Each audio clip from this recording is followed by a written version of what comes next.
আপনি নিশ্চয়ই দেখে থাকবেন যে প্রদীপের নিচে অন্ধকার থাকে। যে প্রদীপ সংসারকে আলোকিত করে সেই প্রদীপের নিচেই অন্ধকার। এবারে অনেক মানুষ আছে যারা এই বিষয়টা এইভাবে দেখে যে ব্যক্তি নিজের সমস্যার সমাধান করতে পারে না আর গোটা সংসারকে উপদেশ দেয়।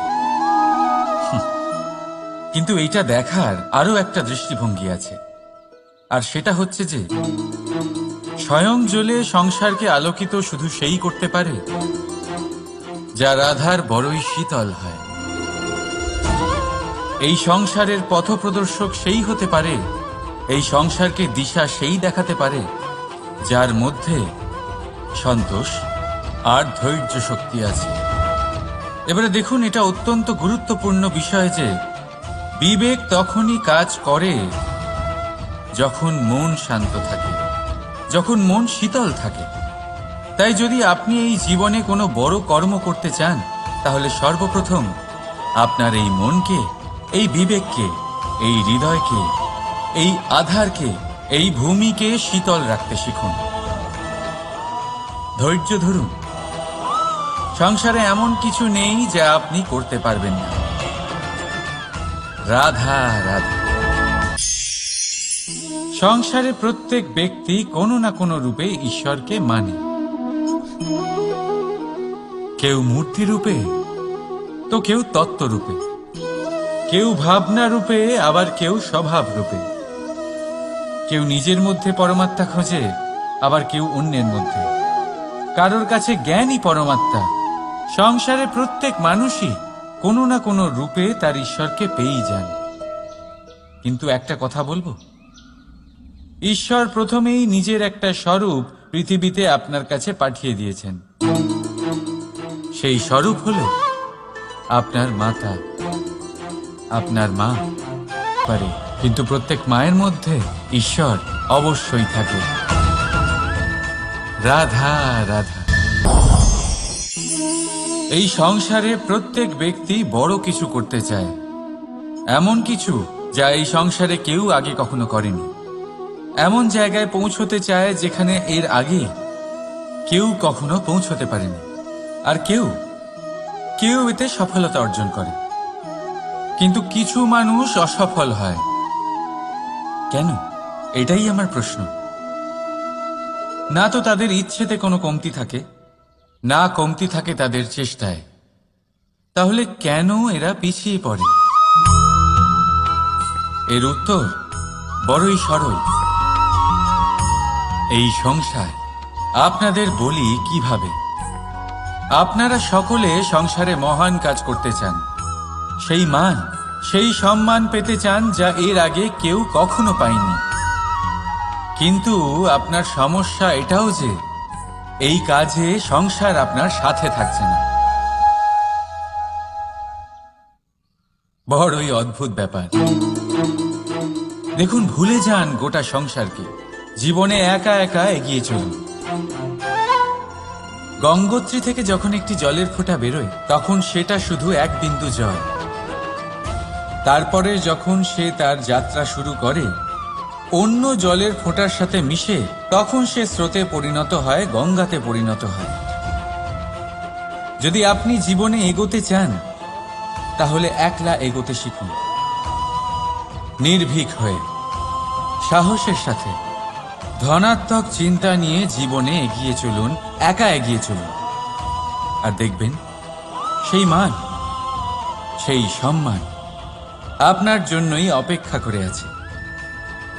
রাধা রাধা। কর্ম। মানুষ সর্বদা কর্ম করতে থাকে, আর এই কর্মের জন্যই সে মান, সম্মান, ধন, প্রতিষ্ঠা লাভ করে। এবার মানুষ সবসময় চেষ্টা করে যাতে সে ভালো কর্ম করে যায়। তাহলে আপনাকে বলি, শুধু ভালো কর্ম করাই আবশ্যক নয়, তার থেকে বেশি জরুরি হলো এই খারাপ কর্মকে বোঝা আর তার থেকে দূরে থাকা। কারণ যখনই আপনি কোনো সঠিক কাজ করেন বা ভালো কাজ করেন, কেউ তা মনে রাখে না। কিন্তু এই সংসারে বিষয়টা হলো এরকম, আপনি একটা খারাপ কর্ম করুন আর সেটা সবার মনে থাকে। এই খারাপ কর্ম কাজলের এক কৌটোর মতো হয়। আপনি যতই চেষ্টা করুন বাঁচিয়ে ব্যবহার করার, কিন্তু এই কালিমা কোথাও না কোথাও অবশ্যই লেগে থাকে। সেই জন্য জীবনে ভালো কর্ম অবশ্যই করুন, কিন্তু তার থেকেও বেশি জরুরি হলো এই খারাপ কর্মের থেকে দূরত্ব বজায় রাখা। আর এটা অবশ্যই করবেন। রাধা রাধা। সংসারে সমস্ত জায়গায় এই ব্যবসা চলতে থাকে। কিছু পাওয়ার জন্য কিছু দিতে হয়, লাভের জন্য কিছু বিনিয়োগ করতে হয়। যদি কারোর অনুভূতি জানতে হয় তাহলে নিজের অনুভূতিকে ব্যয় করতেই হবে। এবার দেখুন না, কারোর আসল চেহারা যদি জানতে হয় তাকে স্বাধীনতা দিয়ে দেখুন। যদি কারোর মনের শুদ্ধতা জানতে হয় তাহলে তাকে ঋণ দিন। যদি কারোর গুণ জানতে হয় তাহলে তার সাথে একসঙ্গে বসে ভোজন করুন। যদি কারোর ধৈর্যের পরীক্ষা নিতে হয় তাহলে তাকে তার প্রিয় কাজ করতে বারণ করে দেখুন। যদি কারোর ভালো দিক জানতে হয় তাহলে তার থেকে পরামর্শ নিয়ে দেখুন। এক অনুভূতির বদলে অন্য এক অনুভূতি বিনিময় করতে হয়। কিন্তু এই সংসারে একটাই এমন অনুভূতি আছে যেটা দেখার জন্য, যেটা পাওয়ার জন্য আপনাকেও ঠিক সেই অনুভূতিটাই দিতে হবে, আর সেটা হলো প্রেম। যদি কারোর ভালোবাসা দেখতে হয় তাহলে তাকে নিঃস্বার্থ ভালোবাসা দিন। যদি কারোর থেকে ভালোবাসা পেতে চান তাহলে তাকে নিঃস্বার্থ পরিশুদ্ধ ভালোবাসা দিন। রাধা রাধা। এই প্রদীপ দেখতে পাচ্ছেন আপনি, নিজেও জ্বলে আর এই বাতিকেও জ্বালিয়ে রাখে, আর এই সংসারকে প্রদান করে প্রকাশ।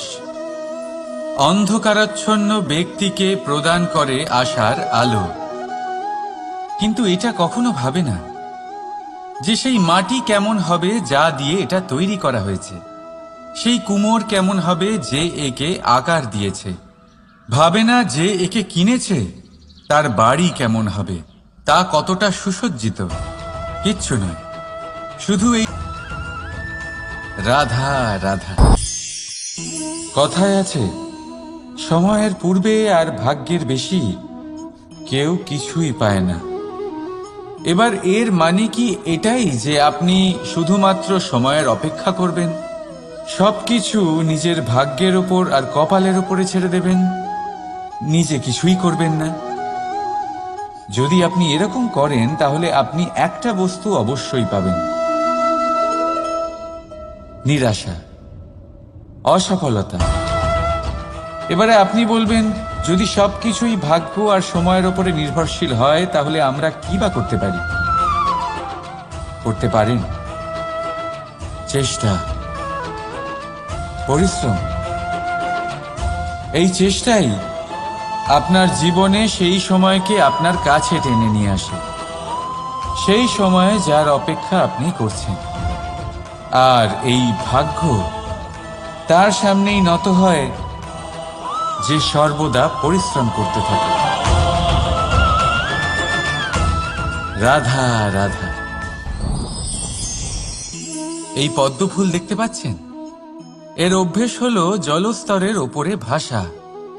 সেই জন্য জলাশয়ের জলস্তর যখন বৃদ্ধি পায়, এই যে ফুলের কাণ্ড দেখছেন সেটাও বাড়তে থাকে, যাতে এই ফুল জলস্তরের ওপরে থাকে। কিন্তু যখন সেই জলাশয়ের জলস্তর নামতে থাকে, সেই কাণ্ড নিজেকে ছোট করতে পারে না, আর এই ফুল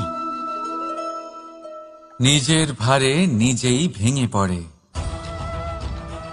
এবার এটা আমাদের সাথেও হয়। সময়ের সাথে আমরা জীবনে যত সাফল্য পাই, আমাদের জীবনের স্তর বাড়তে থাকে, আর যখন আমাদের সংস্থান কমতে থাকে, আমরা সেই জীবন স্তর ছাড়তে পারি না, আর শেষ পর্যন্ত সেই জীবন স্তরের কারণেই ভারাক্রান্ত হয়ে শেষ হয়ে যাই। সেই জন্য যদি কিছু রাখতে হয় তাহলে তা হলো দৃষ্টিভঙ্গি। সাধারণভাবে জীবনযাপন করতে শিখুন, সময়ের চক্রও আপনাকে মাত দিতে পারবে না। রাধা রাধা।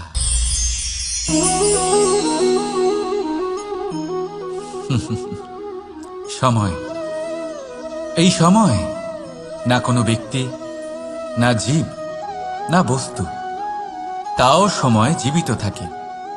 এই সময়ে না জল, না অগ্নি, আর না বায়ু, কিন্তু তাও আমাদের জীবনের আধার। এই সময় দেখতে গেলে মানুষ এই সময়ের হাতের খেলনা। কখনো আমাদের সময় ভালো হয়, আবার কখনো খারাপ। কেউ সময় আসার প্রতীক্ষা করে, আবার কেউ সময় যাওয়ার প্রতীক্ষা করে, কিন্তু এই সময় কারোর হাতে ধরা দেয় না। এই সময় যা কেউ দেখতে পায় না, এটা সবাইকে সবকিছু দেখিয়ে যায়।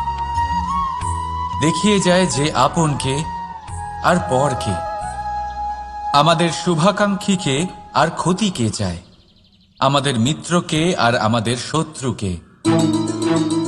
এই সময় আপনাকে দেখায় যে আপনি কতটা শক্তিশালী, সেই সময় আপনাকে দেখিয়ে যাবে আপনি কতটা দুর্বল। এই সময় সব কিছু দেখিয়ে যায়। তাই এই সময় যা এতটা শক্তিশালী, তা আমরা নষ্ট কেন করি? ভেবে দেখুন। এবারে উঠুন আর এই সময়ের সম্পূর্ণ ব্যবহার করুন, এই সময়ের সদ্ব্যবহার করুন। কারণ এই সময়কে ব্যবহার করাটাই আপনার হাতে রয়েছে, আর কিচ্ছু না। আর এই সময় একবার বয়ে গেলে তখন যাই করুন না কেন, কখনো ফেরত আসবে না। সময়ের সদ্ব্যবহার করুন আর সবার মধ্যে আনন্দ ছড়ান। আর আসুন আমার সাথে ভালোবেসে বলুন, রাধা রাধা।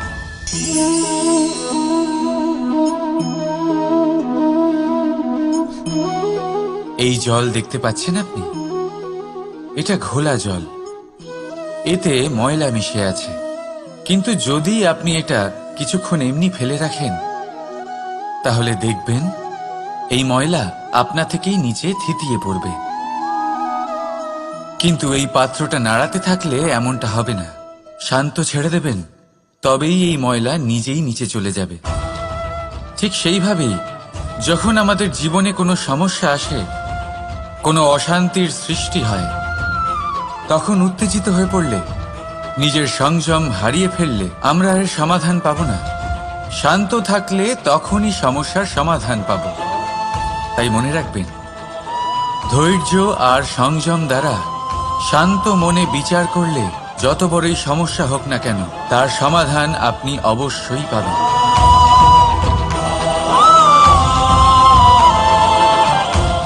কারণ অশান্তির সমাধান শুধুমাত্র শান্তি। রাধা রাধা। প্রজাপতি আকাশে উড়ে বেড়ায়, সে সুন্দর ফুলের রস আস্বাদন করে, উন্মুক্ত উড়ে বেড়ায়, কিন্তু তারও বিপদ কম কিছু নেই।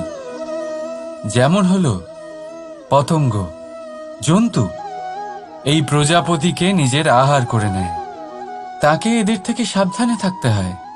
সত্য হলো এটাই যে এই প্রজাপতি ততদিনই সুরক্ষিত থাকে যতদিন এদের পাখনা বৃদ্ধি পায় না।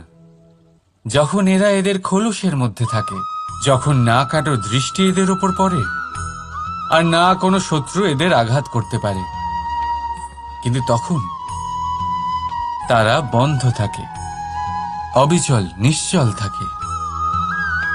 এই সুন্দর সংসার দেখার জন্য, এই সুন্দর আকাশ পাওয়ার জন্য তাকে তার সুরক্ষা ক্ষেত্র থেকে বাইরে বেরিয়ে আসতেই হয়। আর এটাই জীবনের নিয়ম। মানুষের সাথেও ঠিক এরকমই হয়। যদি মানুষ বিশ্রাম আর সুরক্ষা এদের বন্ধন থেকে না বেরোয়, তাহলে সে জীবিত অবশ্যই থাকবে, কিন্তু জীবন ধারণ করতে পারবে না। কারণ যদি জীবনে বড় কিছু করতে হয়, বড় কোনো কিছু পেতে হয়, সাফল্যের শিখর অবধি পৌঁছতে হয়, তাহলে সর্বপ্রথম আপনাকে নিজের সুরক্ষা ক্ষেত্র থেকে বেরিয়ে আসতেই হবে। এই আরামকে ত্যাগ করতেই হবে। তবেই আপনি সফল হতে পারবেন। তবেই আপনি এই প্রজাপতির মতো আকাশে উড়ে বেড়াতে পারবেন। রাধা রাধা। আজ আপনাকে একটা গল্প শোনাচ্ছি। একদিন এক ব্যক্তি নিজের দ্বারে লিখে দিলেন, আজ আমি ভীষণ দুঃখী, আজ আমার সাথে কেউ দেখা করতে আসবেন না। কিছুক্ষণ পরে তার এক বন্ধু এলো। সে সেই লেখা পড়ল, তাও গিয়ে তার সাথে দেখা করল। সে বলল, আমি লেখাপড়া জানি না, কিন্তু আমার বন্ধুর মনের এই বেদনা, এটা আমাকে সবসময় ডাক দেয়। এরাই হলো আসল বন্ধু। কোনো কারণে আপনি যদি দুঃখ পান, কোনো সমস্যার সমাধান না বের করতে পারেন, এই সংসার থেকে আলাদা হয়ে যেতে চান, তাও এই বন্ধু আপনার সাথেই থাকবে। সমস্যার সমাধান না দিতে পারলেও আপনার সম্বল হয়ে অবশ্যই থাকবে। হয়তো আপনার দুঃখ কম করতে পারবে না, কিন্তু আশার আলো অবশ্যই দেখাবে। যখন আপনি সংসারের থেকে আলাদা হয়ে যান, তখনও আপনার সাথে যুক্ত থাকে আপনার এই বন্ধু, আসল বন্ধু। এবারে আমরা মানুষেরা বড়ই বিচিত্র। তারা সব সময় যে কোনো জিনিস বন্ধুত্ব বজায় রাখুন আর আমার সাথে প্রসন্ন হয়ে বলুন, রাধা রাধা। আমাদের মধ্যে বহু মানুষ মাঝে মাঝে নিজেকে অকর্মণ্য মনে করি। ভেবে নিই যে এত চেষ্টা করার পরেও কিছুই পেলাম না, আর হয়তো পরেও কিছুই পাব না। আর সেই জন্য নিজের জীবনের সমস্ত বোঝা অন্য কারোর কাঁধে চাপিয়ে দিই, নিজের ওপরে বিশ্বাস হারিয়ে ফেলি। কেন বুঝতে পারেন না এই কথাটা? যে যতক্ষণ না পায়ে কোনো কাঁটা ফুটবে, ব্যক্তি কি করে বুঝতে পারবে যে এরপর থেকে নিচে তাকিয়ে চলতে হবে? সূর্যকে নিজে জ্বলতে হয় যাতে বাকিদের প্রকাশ দিতে পারে সে। রাতের অন্ধকারের সাথে লড়াই করার জন্য চন্দ্রিমাকে আকাশে একা উজ্জ্বল হতে হয়। নদী নিজের যাত্রা কি করে করে, নিজের পথ কি করে নির্মাণ করে? সে পাথরের সাথে লড়াই করে তা বানায়। যদি স্বয়ং আপনি নিজের সাহায্য করতে অক্ষম হন, তাহলে নিশ্চিতভাবে আপনার এই জীবন ব্যর্থ হয়ে যাবে। তাই মনে রাখবেন, এই সংসারে নিজের জীবনের ভার নিজের কাঁধেই বহন করতে হয়। অন্যের কাঁধের ওপর শুধুমাত্র পরলোক যাত্রা হয়। সেই জন্য এই সংসারে জীবিত সেই যে আত্মনির্ভর।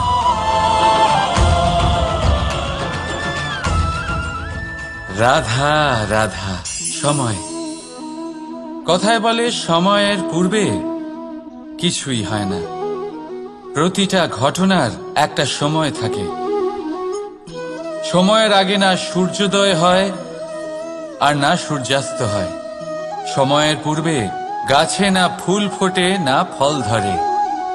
কিন্তু একটা কথা ভেবে দেখুন, যদি বর্ষা আসার আগে কৃষক ভূমিকে না প্রস্তুত করে, বীজ রোপণ না করে, তাহলে কি ফসল ফলবে? যদি কোনো যোদ্ধা যুদ্ধের পূর্বে নিজের অস্ত্রে ধার না দেয়, তাহলে সে যুদ্ধ কি করে লড়বে? এর মানে এটাই হলো যে সময় আপনার যখন আসার তখন অবশ্যই আসবে, কিন্তু ততক্ষণ এটাও গুরুত্বপূর্ণ যে আপনি নিজেকে তার জন্য তৈরি রাখুন। কারণ এই সুযোগ, এই কথাটা শুনতে যত ছোট, এটা আসেও ততটা কম সময়ের জন্য, তারপর চলেও যায়। এবার যদি সুযোগ আপনার হাতে আসে আর আপনি তার জন্য তৈরি না থাকেন, তাহলে আপনি সাফল্য কি করে পাবেন? তাই আপনি সঠিক সময়ের জন্য অপেক্ষা করুন, সেই সুযোগের জন্য অপেক্ষা করুন, কিন্তু ততক্ষণ নিজের চেষ্টার দ্বারা নিজেকে আরো সক্ষম করে তুলুন। কারণ সাফল্য আপনার জন্য অপেক্ষা করছে, শুধু আপনি তার জন্য তৈরি থাকুন। রাধা রাধা। কথা মানুষের পাওয়া সবচেয়ে অদ্ভুত উপহার। এই কথাই মানুষকে এই সংসারের সমস্ত প্রাণীর থেকে ভিন্ন করে তোলে, সংসারের সবচেয়ে উপরে নিয়ে যায়। এই কথার কারণেই আমরা একে অপরের সাথে ভাব আদান প্রদান করি। আমি আমার মনের ভাবনা অন্য কাউকে ব্যক্ত করতে পারি, অন্য কেউ তাদের ভাবনা আমাকে ব্যক্ত করতে পারে। এই কথাই আমাদের সবচেয়ে বড় ঢাল। এবারে দেখুন, আপনি নিশ্চয়ই লক্ষ্য করেছেন কারোর কথা মধুর হলে লোকে তাকে ভালোবাসে, তাকে নিজের বন্ধু বানায়। সেইভাবেই যদি কারোর কথা কঠোর হয় তাহলে লোকে তাকে ঘৃণা করে, তাকে নিজের শত্রু মনে করে। এই কথাই ভাষা হয়ে আমাদের ইতিহাস রচনা করে। তবে আমরা কি সত্যি বাণীর বিষয়ে অতটাই ভাবি যতটা আমাদের ভাবা উচিত? ভেবে দেখুন, মানুষের কথা বলতে শিখতে কত সময় লাগে। কোনো বালক 1.5 বছর বয়সে কথা বলতে শেখে, কেউ 2 বছরে, কেউ 3। এবার দেখুন, মানুষ 1.5 বছর বয়সে কথা বলতে শিখে গেলেও তার কি বলা উচিত এটা সারা জীবনেও শিখতে পারে না। এর উপরে মনোনিবেশ করুন, এটা বোঝবার চেষ্টা করুন কি বলা উচিত। নিজের কথা শুদ্ধ করুন, নিজের কথা মধুর করুন, আর সেই মধুরতার সাথে আমার সঙ্গে বলুন, রাধা রাধা। এই লক্ষ্য আসলে কি? এই লক্ষ্য তাই যা আমরা পেতে চাই। এই সংসারে সুখী কে হয়? সুখী সেই যে তার লক্ষ্য পেয়ে গেছে। দুঃখী কে হয়? দুঃখী সেই যে তার লক্ষ্য এখনো পায়নি।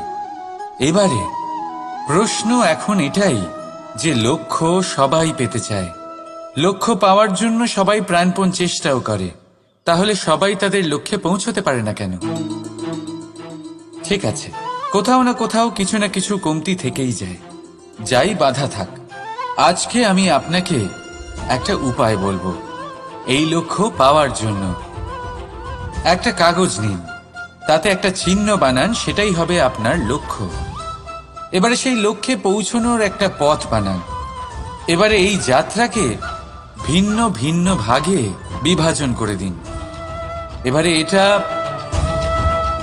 এটা হলো আপনার পরিকল্পনা।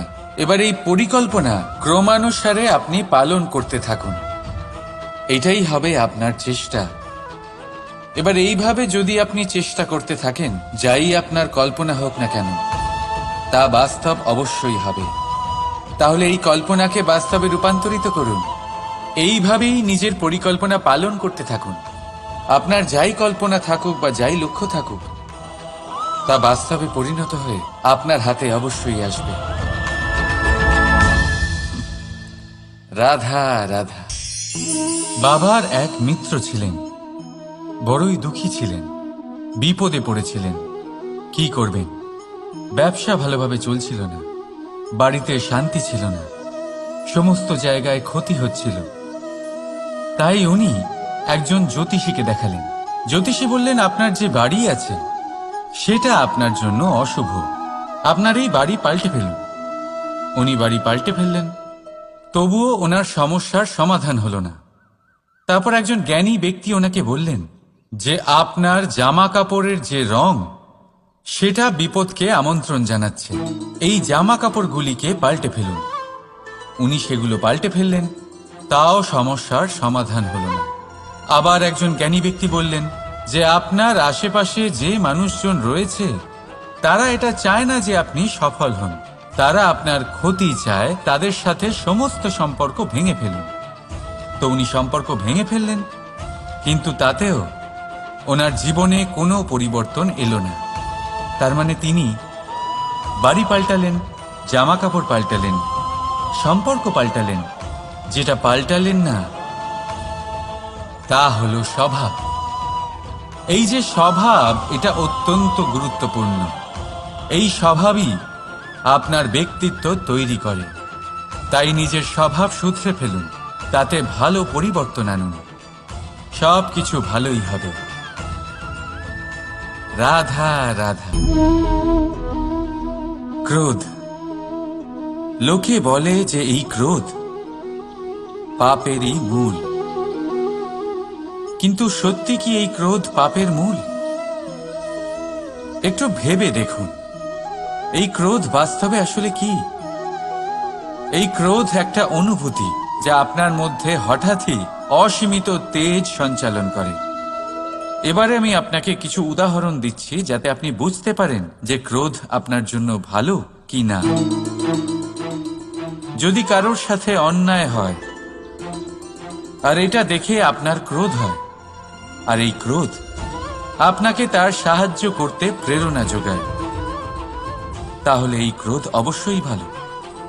যদি কোথাও আপনি দেখেন যে কোনো নারীর উপরে অত্যাচার হচ্ছে আর সেটা দেখে আপনার ক্রোধ হয়, আর এই ক্রোধ আপনাকে তার সাহায্য করতে সাহস যোগায়, তাহলে এই ক্রোধ অবশ্যই ভালো। যদি এই সংসারে কোথাও আপনি কোনো অনৈতিক কাজ বা ছলনা দেখেন আর আপনার তাতে ক্রোধ না হয়, কিছুই অনুভব করেন না, তাহলে এটা কাপুরুষতা। তার মানে এটাই যে আপনি আপনার মনুষ্যত্ব হারিয়ে ফেলেছেন। তাই এটা বোঝার চেষ্টা করুন, আপনার ক্রোধের তেজের ব্যবহারের ওপরে নির্ভরশীল হলো এই ক্রোধ আপনার জন্য পাপের সমান, নাকি এই ক্রোধ আপনার জন্য পুণ্যের স্থাপক। রাধা রাধা। মোহ। শাস্ত্রে লেখা আছে যে মোহ শুধু সেই ব্যক্তিকেই নয়, বরং সেই আরেক ব্যক্তিকেও বিনাশ করে দেয় যার ওপরে সেই মোহ আছে। এবারে লোকে কি করেন, এই শাস্ত্রে লেখা কথাগুলি শুধু শাব্দিক অর্থে নেন। এই মোহ দেখুন, এটা শুভও হতে পারে, শুধু এর রূপ ভিন্ন ভিন্ন হয়। এটা ভালো করে বুঝতে হবে। এবারে মোহ যদি কোনো বস্তুর উপরে থাকে তাহলে তা লালসা হয়ে যায়। মোহ কোনো বিশেষ ব্যক্তির উপরে হয়ে গেলে তা প্রেম নয়, আকর্ষণ হয়ে যায়। মোহ কোনো চাহিদার উপরে হয়ে গেলে তা বাসনা হয়ে যায়। মোহ বিজয়ের উপরে হয়ে গেলে তা কুণ্ঠা হয়ে যায়। মোহ নিজের সংস্কৃতির উপরে হলে আপনাকে সংস্কৃতির রক্ষক বানায়। যদি এই মোহ নিজের গুণের উপরে হয়, তাহলে সেই শিল্প দ্বারা আপনি এই সংসারে অদ্ভুত সব কাজ করতে পারবেন। এবারে এটা আপনার উপরে নির্ভরশীল যে এই মোহকে আপনি সৃজনের আধার বানাতে চাইবেন নাকি বিনাশের অস্ত্র বানাতে চাইবেন। ভেবে দেখুন, সিদ্ধান্ত আপনার। রাধা রাধা। অভিমান, আত্মসম্মান, অহংকার, দেখতে গেলে এই তিনটি শব্দ ভিন্ন ভিন্ন, কিন্তু এর মূল আধার একই, আত্মসম্মান।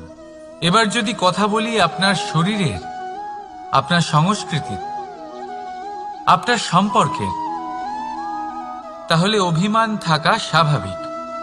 এবার যদি কথা বলি আপনার ব্যক্তিত্ব নিয়ে, আপনার আদর্শ নিয়ে, আপনার বিচারধারা নিয়ে, তাহলে আত্মসম্মান হলো একটা গুণ।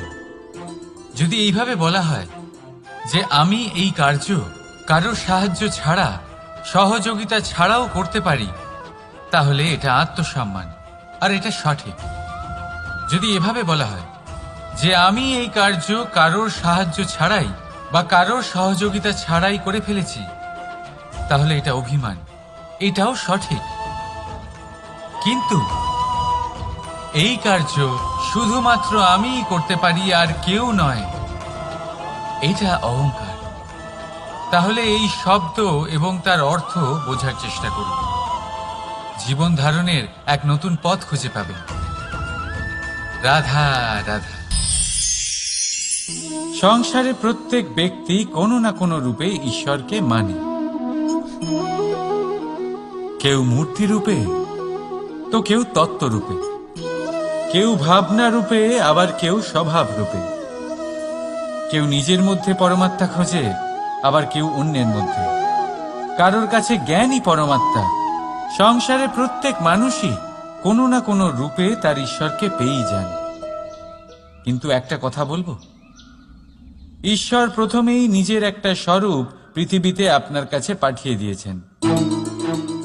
সেই স্বরূপ হলো আপনার মাতা, আপনার মা। সেই মা যিনি আপনাকে জন্ম দিয়েছেন, আপনাকে বাঁচতে শিখিয়েছেন, আপনাকে সংস্কার দিয়েছেন। যদি আপনি কখনো কোনো অনুচিত পথে অগ্রসর হয়েছেন, তখন তিরস্কার করে আপনাকে সঠিক পথে এনেছেন। যদি আপনি এই সংসারে অসফল হয়েছেন, তখন তার আঁচলের উষ্ণতা দিয়ে আপনাকে আশ্বাস জুগিয়েছেন। সেই সমস্ত কাজ করেন এই মা, যা ঈশ্বরও করেন। সেই জন্য মনে রাখবেন যে এই সংসারে আপনার সবচেয়ে প্রথম ঈশ্বর যদি কেউ থাকে, তাহলে তা আপনার মা। প্রত্যেক প্রতিমাতে ঈশ্বর নাই থাকতে পারে, কিন্তু প্রত্যেক মায়ের মধ্যে ঈশ্বর অবশ্যই থাকে। রাধা রাধা। আপনি নিশ্চয়ই দেখে থাকবেন যে প্রদীপের নিচে অন্ধকার থাকে। যে প্রদীপ সংসারকে আলোকিত করে, সেই প্রদীপের নিচেই অন্ধকার। এবারে অনেক মানুষ আছে যারা এই বিষয়টা এইভাবে দেখে যে ব্যক্তি নিজের সমস্যার সমাধান করতে পারে না, আর গোটা সংসারকে উপদেশ দেয়। কিন্তু এইটা দেখার আরো একটা দৃষ্টিভঙ্গি আছে, আর সেটা হচ্ছে যে স্বয়ং জ্বলে সংসারকে আলোকিত শুধু সেই করতে পারে যা রাধার বড়ই শীতল হয়। এই সংসারের পথপ্রদর্শক সেই হতে পারে, এই সংসারকে দিশা সেই দেখাতে পারে যার মধ্যে সন্তোষ আর করতে পারবেন না। রাধা রাধা। এই প্রদীপ দেখতে পাচ্ছেন আপনি, নিজেও জ্বলে আর এই বাতিকেও জ্বালিয়ে রাখে, আর এই সংসারকে প্রদান করে প্রকাশ। অন্ধকারাচ্ছন্ন ব্যক্তিকে প্রদান করে আশার আলো। কিন্তু এটা কখনো ভাবে না যে সেই মাটি কেমন হবে যা দিয়ে এটা তৈরি করা হয়েছে, সেই কুমোর কেমন হবে যে একে আকার দিয়েছে। ভাবে না যে একে কিনেছে তার বাড়ি কেমন হবে, তা কতটা সুসজ্জিত। কিচ্ছু নয়, শুধু এই সংসার কি করুন। রাধা রাধা। এই সংসারে প্রত্যেক ব্যক্তি বড় কিছু করতে চায়, এমন কিছু যা এই সংসারে কেউ আগে কখনো করেনি। এমন জায়গায় পৌঁছতে চায় যেখানে এর আগে কেউ কখনো পৌঁছতে পারেনি, আর কেউ এতে সফলতা অর্জন করে। কিন্তু কিছু মানুষ অসফল হয় কেন? এটাই আমার প্রশ্ন। না তো তাদের ইচ্ছেতে কোনো কমতি থাকে, না কমতি থাকে তাদের চেষ্টায়। তাহলে কেন এরা পিছিয়ে পড়ে? এর উত্তর বড়ই সরল। এই সংসার। আপনাদের বলি কিভাবে। আপনারা সকলে সংসারে মহান কাজ করতে চান, সেই মান, সেই সম্মান পেতে চান যা এর আগে কেউ কখনো পায়নি। কিন্তু আপনার সমস্যা এটাও যে এই কাজে সংসার আপনার সাথে থাকছে না। বড়ই অদ্ভুত ব্যাপার। দেখুন, ভুলে যান গোটা সংসারকে যে অপেক্ষা করে আছে। রাধা রাধা। কর্ম। মানুষ সর্বদা কর্ম করতে থাকে, আর এই কর্মের জন্যই সে মান, সম্মান, ধন, প্রতিষ্ঠা লাভ করে। এবার মানুষ সবসময় চেষ্টা করে যাতে সে ভালো কর্ম করে যায়। তাহলে আপনাকে বলি, শুধু ভালো কর্ম করাই আবশ্যক নয়, তার থেকে বেশি জরুরি হলো এই খারাপ কর্মকে বোঝা আর তার থেকে দূরে থাকা। কারণ যখনই আপনি কোনো সঠিক কাজ করেন বা ভালো কাজ করেন, কেউ তা মনে রাখে না। কিন্তু এই সংসারে বিষয়টা হলো এরকম, আপনি একটা খারাপ কর্ম করুন আর সেটা সবার মনে থাকে। এই খারাপ কর্ম কাজলের এক কৌটোর মতো হয়। আপনি যতই চেষ্টা করুন বাঁচিয়ে ব্যবহার করার, কিন্তু এই কালিমা কোথাও না কোথাও অবশ্যই লেগে থাকে। সেই জন্য জীবনে ভালো কর্ম অবশ্যই করুন, কিন্তু তার থেকেও বেশি জরুরি হলো এই খারাপ কর্মের থেকে দূরত্ব বজায় রাখা। আর এটা অবশ্যই করবেন। রাধা রাধা। সংসারে সমস্ত জায়গায় এই ব্যবসা চলতে থাকে। কিছু পাওয়ার জন্য কিছু দিতে হয়, লাভের জন্য কিছু বিনিয়োগ করতে হয়।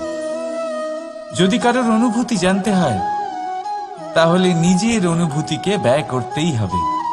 এবার দেখুন না, কারোর আসল চেহারা যদি জানতে হয়, তাকে স্বাধীনতা দিয়ে দেখুন। যদি কারোর মনের শুদ্ধতা জানতে হয়, তাহলে তাকে ঋণ দিন। যদি কারোর গুণ জানতে হয়, তাহলে তার সাথে একসঙ্গে বসে ভোজন করুন। যদি কারোর ধৈর্যের পরীক্ষা নিতে হয়, তাহলে তাকে তার প্রিয় কাজ করতে বারণ করে দেখুন।